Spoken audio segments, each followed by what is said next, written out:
Welcome back to the Blowout podcast. As a sports fan, you know not all games are created equally.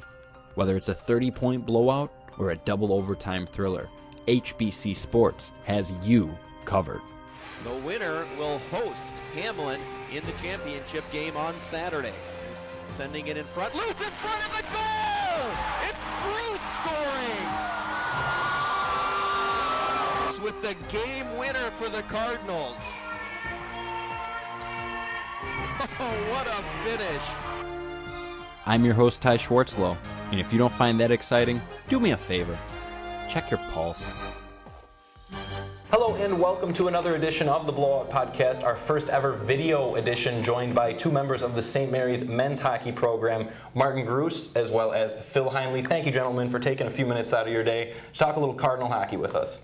Absolutely. Yeah, thanks for having us. Well, before we get started into too deep of the in-season type of questions, I've got an icebreaker here. Is there one unforgettable moment throughout this season that you guys can point to? Or maybe you can say it, maybe you can't talk about it. And if you can't talk about a specific moment, talk to me a little about the brotherhood that you guys have and what makes being a St. Mary's men's hockey player special, and what makes it a beneficial experience for you. Marty, we'll start with you.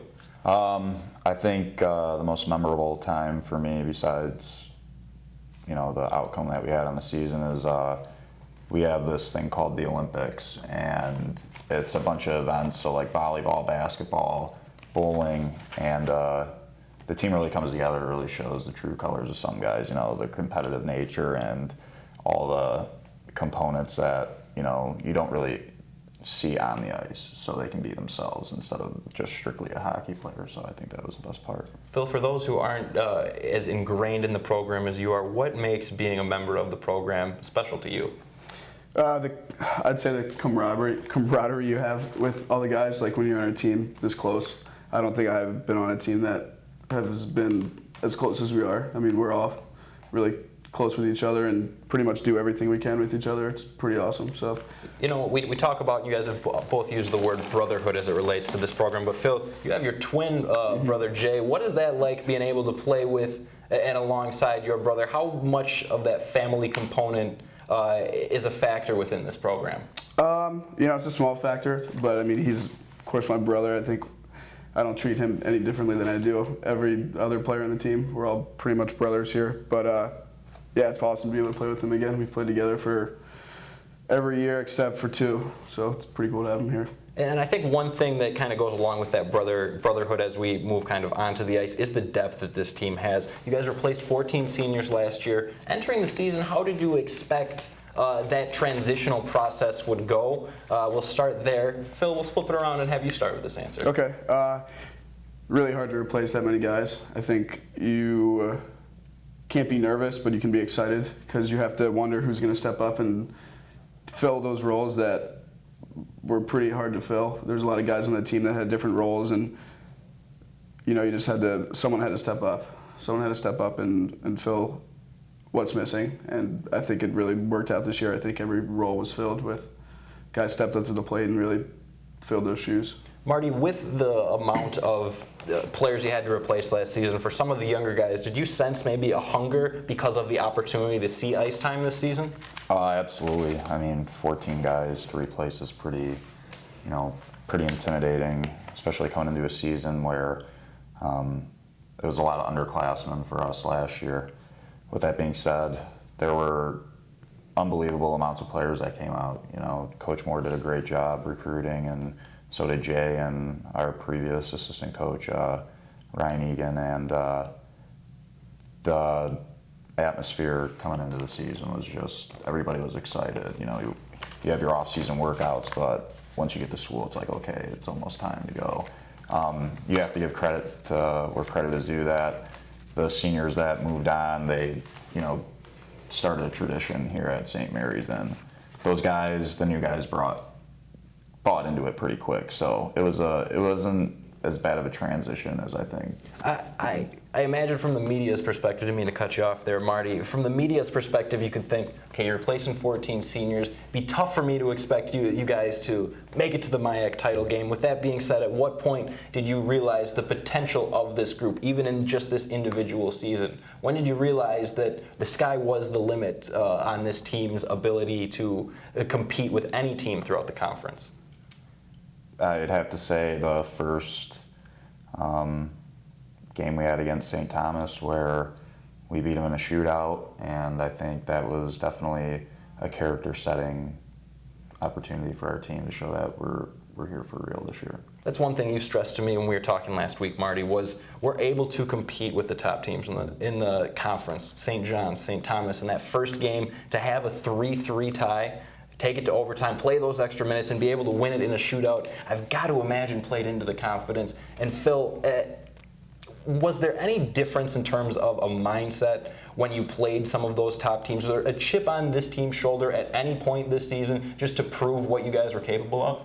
Yeah, I mean, I think for all the returners that are coming back, we all had a chip on our shoulder. We didn't really like the outcome last year of not being able to play in the playoffs. Kind of left a sour taste in our mouth. So coming into the season, you're definitely thinking about that. That definitely fired you up. And then, just realizing you can keep up with teams like that last year, you had a different mindset going into games like that. But this year, your mindset is we can compete with these guys and we can beat them. So that's a big difference in how it was last year. One of the keys to this team's success has been the offensive performance. This is the leading team in the MIAC as we take a look at some statistics. 97 goals, 3.59 goals per game, 159 assists, 23 power play goals, and a 21.3 power play percentage, all of which lead the conference in terms of overall games, not just the conference games. What was it about this team's offense, and what would you say was the biggest strength that led to some of those statistics, Marty?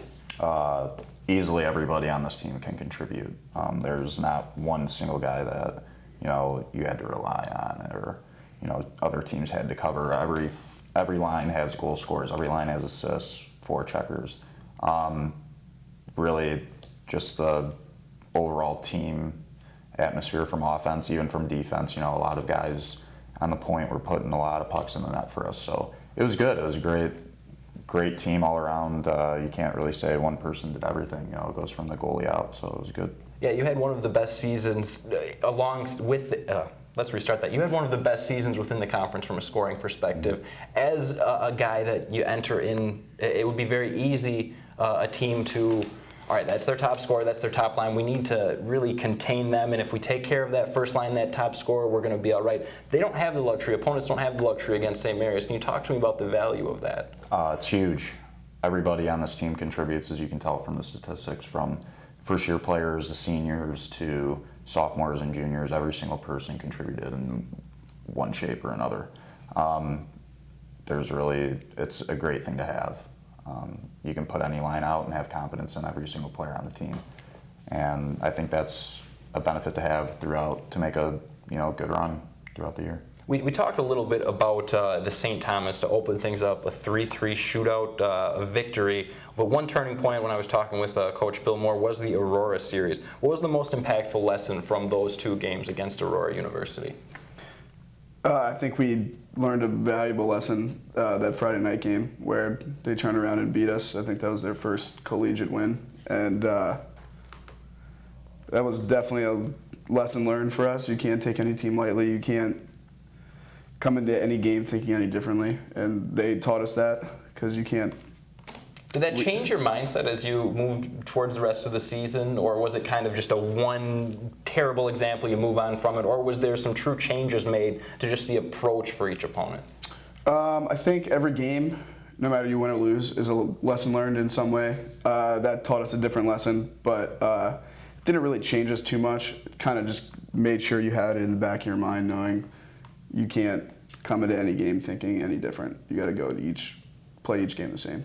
Phil has talked a little bit about the chip on this team's shoulder at times throughout this season, yet last week you told me we respect every single opponent. Talk to me about, for those who may not have heard that piece of footage, why do you take that approach, and elaborate on that approach? Why is it so important?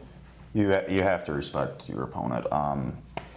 I mean, anybody can beat anybody on any given night, and the MIAC is truly the strongest Division III conference in the country. There's no doubt about it. From St. John's to St. Thomas to Bethel, you know, teams are so strong that you can't really take a night off. So respecting your opponent's definitely a huge part of it. And what does it say, the matchup that we had in the MIAC Championship Game, the two programs and their trajectory, what does that say about the depth of the MIAC Conference as a whole?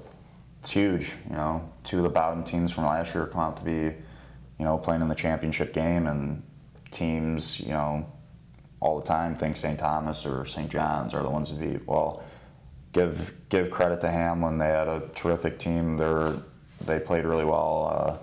Give credit to their goalie. Their goalie played phenomenal that game. You can easily say that he stole the show. But from being the two bottom teams, you know, in the conference says a lot about the programs and the direction they're heading. Phil, can you talk a little bit about the offensive side of things from this MIAC conference? What makes the league so difficult from a goaltender's perspective? Night in, night out, you've got to face some very difficult scoring threats. Yeah, there's some really skilled players in the conference, and it seems like they all kind of migrate to this conference, but it makes it really challenging. But I know I mentioned it to you earlier, a few weeks ago, but facing shots like these guys in practice every day really gets me prepared for what I have to face in a game, and I think that's a luxury that not a lot of teams get. So I have some of the best shooters in the conference shooting on me every day. Yeah, that's certainly got to be a factor that the fans don't necessarily get value quite as much as I think that they should. In practice every day, the standing point, whatever you want to call it, the current status of the program plays a lot into the ability to improve as a program. So at what point, not at what point, but what was the biggest benefit to having not only the depth, but the talent to be able to compete against practice day in, day out? Phil, we'll start with you. Okay, yeah, we push each other to make each other better every day. It's kind of what you do. Even if it pushes a little button sometimes, you know, you try to make everyone better, practice every day. That's how you get a good team. You know, if you go into practice every day not wanting to compete against your teammates, then, you know, you're not really going to get too far. And this year we had that. We had really intense practices. We had a lot of mini games we played that, you know, really showed the true competitiveness from top to bottom. Do you have anything to add to that, or you want to move on to talk a little bit about a couple of additions in the middle of the season in Ben and Bob Kinney? Well, I'll just add to what Phil said real quick. It's always a pleasure going against Phil and scoring on him. It doesn't really happen too often, but he's a terrific goalie and he made practice fun. And I think the biggest thing for this program, definitely Ben Kenny coming in. He's a terrific coach. The things he does individually with players, such as myself, you know, I came back a few days early from Christmas break before we even had to report back, and he would go out with me and work with me, and I think that definitely helps the program. You know, he's always there for help. Also, to add with that, definitely our strength and conditioning coach, Matt. He did a phenomenal job with us to get us, you know, conditioned throughout the season. Bob's a pretty big beauty. He's a good kid. It was good to have him. It was an honor being able to play on his line, and he helped me get to where the team was at the end of the year for sure. Yeah, I just want to clarify there a little bit. Bob Kinney being added at the semester break. Ben Kinney, however, a new coach, he was there throughout the entire duration of this, and he was a big part of the MIAC Coach of the Year award going to Bill Moore. Now, we talked on the podcast last season, for those of you who may not have heard, it's a little misleading, that Coach of the Year title. It's an entire staff, and talk to me a little about this coaching staff and what they're able to do to contribute to your success. We'll start off first, though. You hear the news, Bill Moore, MIAC Coach of the Year, your first reaction is? Congratulations, I guess. Yeah, but besides that, just really happy for him.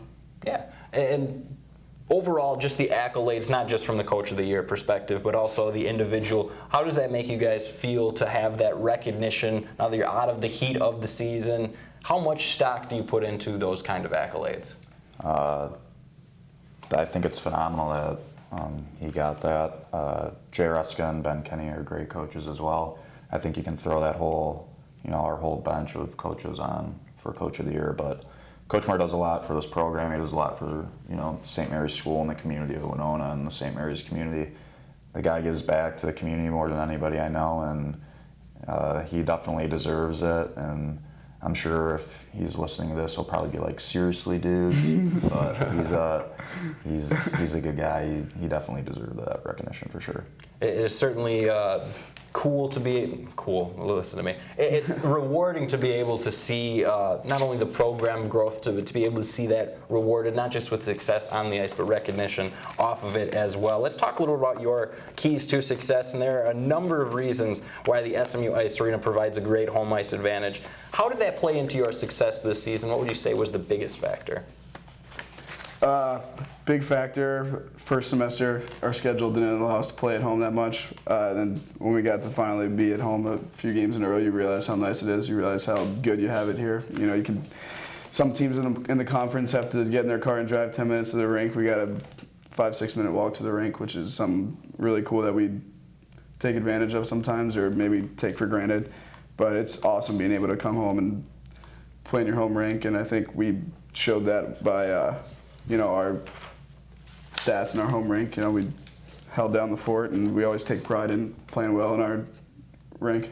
And how you talked a little bit about the fans. What do you call them? The sixth man. They're your sixth man out on the ice. Talk to me about the fan support and how beneficial that is. That last game in the MIAC Championship was an incredible atmosphere. Probably one of the best atmospheres I played in probably 4 years. The fans are, we love playing in front of them. You can't win without good fan support. And, the baseball team was down in Florida when we beat Concordia. They texted all of us congratulating us.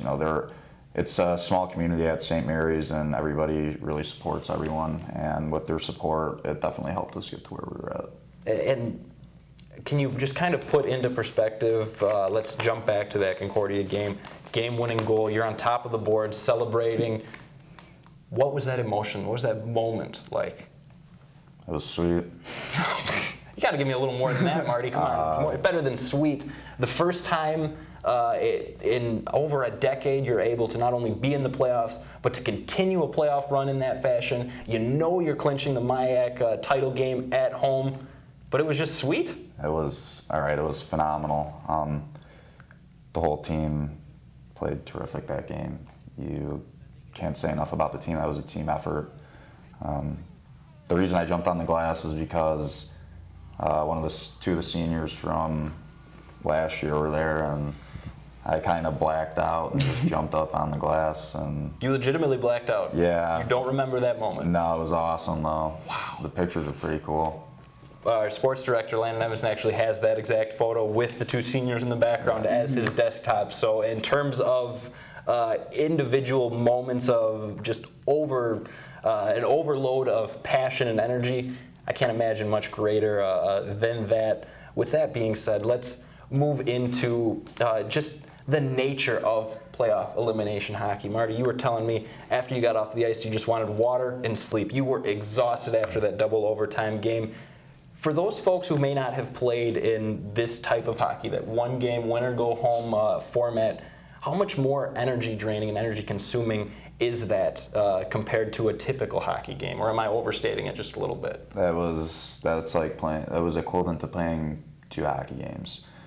You played 4 20-minute periods, and hockey's a different sport. If you're a runner and you want to play hockey, you're not going to do well because it's completely different muscles, and it was exhausting, but it was a great win for the guys, and it was a privilege being a part of that.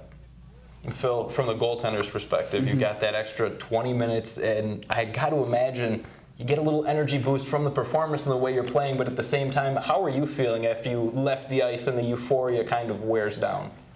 You definitely feel the tiredness coming in, sitting in the locker room. You're getting all jacked up. You have crazy emotions in the locker room. You're all jacked up, and then you sit there and realize, hey, I'm pretty tired. But for games like that, you always find some extra energy, and it's different going into playoff hockey.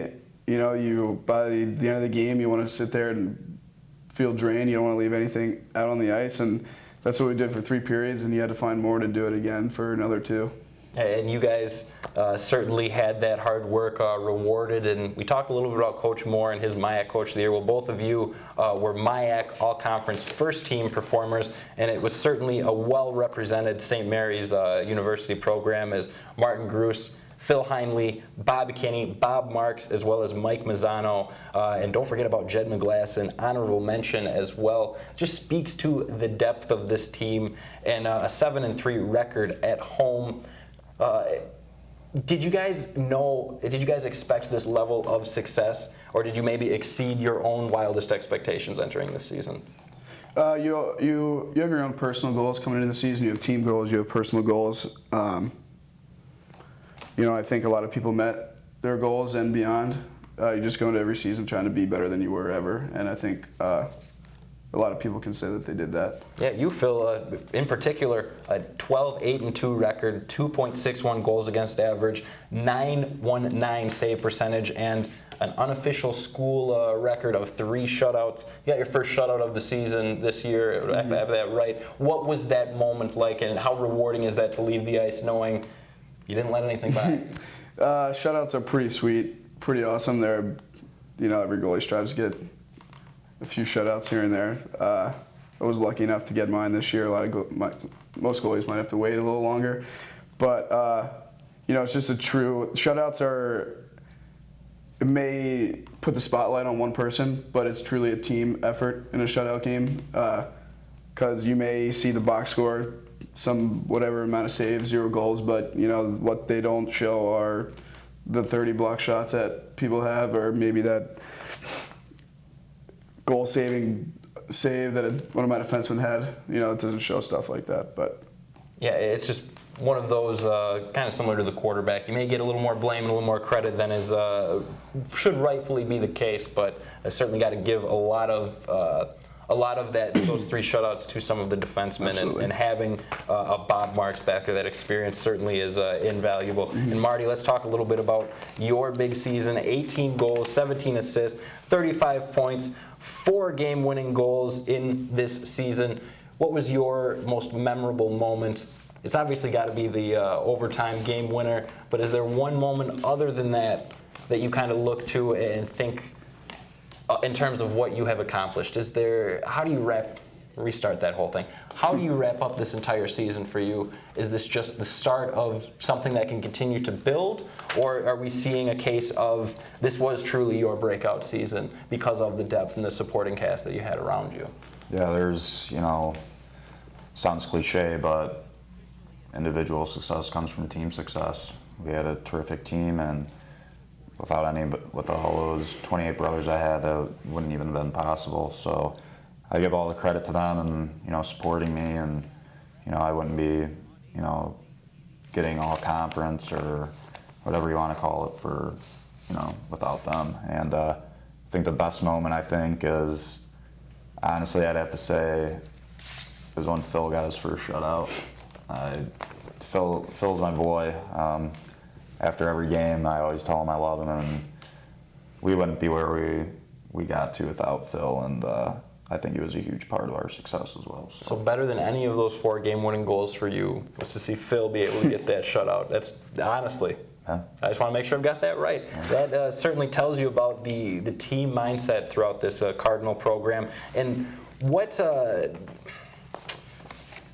Excuse me just a moment. What emotion would you say was the strongest just after the loss? How did the team in general respond to the loss on Saturday? We'll start with you, Phil. There was a ton of emotions in the locker room.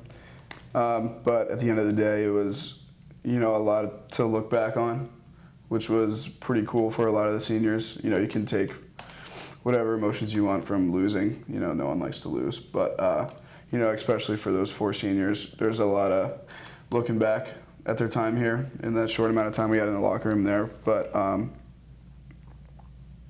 yeah, I guess I can't really pinpoint one emotion. Just a lot of looking back, a lot of thank yous, a lot of love yous, a lot of just looking back on all the good times of the season and their past 4 years. Excellent. Marty, your overall response and kind of the team's gauge of how Saturday in response to the loss? We took it pretty well, I'd say, but it's always tough. You always want a different outcome. Like I said earlier, that goalie played phenomenal for them. He made stops that I don't think NHL goalies could stop. There were a couple in the truck where it was, I don't know what to do with my hands. I'm going to pull a Will Ferrell, and just one of those. But let's bring a little levity to the conversation. Is there one thing since the end of the season that you guys have been able to enjoy a little bit more because of the fact that you don't have the 5 hours a day devoted to hockey? Is there something that you guys maybe life is getting a little better from that perspective? Marty, you got a look on your face like maybe something? This warm weather is phenomenal. Yeah. I think we were outside yesterday for about 7 hours, 6-7 hours. You enjoy it. You love every minute you go to the rink. We definitely, we already miss it right now. But reflecting on the season, we had a phenomenal season. Now we get to enjoy the warm weather and, have some fun. And is there anything you've been able to really branch out in, or maybe just the warm weather in itself? The warm weather was pretty perfect timing for us, so we got to enjoy that. But just taking it all in. You have a week to recoup and get your mind back to whatever normal you want to call. But just taking all in, being able to look back in the season and being able to hang out with all the guys outside the rink. We're in the rink with them a lot, but it's always good to be with them outside the rink too, doing whatever we can. Get that different perspective, maybe get away from the game to some extent. Marty, you've already touched on it a little bit. At what point will you guys be mentally ready for next season to begin? Right now. Guys are already starting to work for next year. Guys work hard. I don't think anybody works as hard as Phil. He's already been in the gym, so I got to tell him to relax a little bit. I'm afraid he's going to get hurt. But is there any? You even take a day or two, just completely remove yourself from the situation, or was it a case of I literally cannot wait for next season to begin? You have to take a few days off mentally and physically, or else you're going to be pretty drained. But we all did that. Maybe what Marty's saying, I'm just more excited to get back into it. So there's a few guys up there, a couple times a day. So it's the edge is still there. The edge is still there, and that certainly is a good way to kind of bring it full circle. Before we talk about you guys as individuals and your life in the game of hockey, is there anything you guys would like to say about this program for people who may not be quite as ingrained and in touch with this brotherhood as you guys? What would you want them to know about the St. Mary's men's hockey program? Just the caliber of men we have. I could say guys, but we are all men. We're all older, and just doing whatever we can for each other. Marty deflected all his answers towards someone else, so he's just being really humble. We're all humble. We're all thanking everyone around us, but we're really privileged to be able to do all this. Marty, what would you like the folks to know about this hockey program? You've already answered this question once last week, but I think it's worth asking again. You become a man when you come here.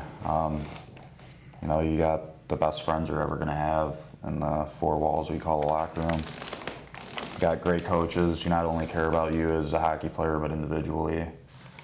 You got the whole St. Mary's community. Professors always telling you, congratulations, emailing you at 11 o'clock at night, great game. It's a great community. The hockey lifestyle is tremendous here. We're very blessed to get what we have. And I think if, anything I can really sum up is very fortunate that we have the opportunities here. Excellent. And I'm going to kind of jump on board and answer this question as well. I'm cleaning up. It's the end of the season. Our season is over, and certainly you guys have a ton of different things running through your mind. But Coach Bill Moore went out of his way to find me and thank me for the little bit of publicity and just the little things that we do, which pales in comparison to the hard work that you gentlemen do. So I just want the people out there to know just the type of program that this is, and I truly have gotten the chance to see that firsthand, and I'm very thankful for that. With that being said, let's move on to your life in hockey. We'll end it with an individualistic perspective. What is your earliest hockey memory, Phil?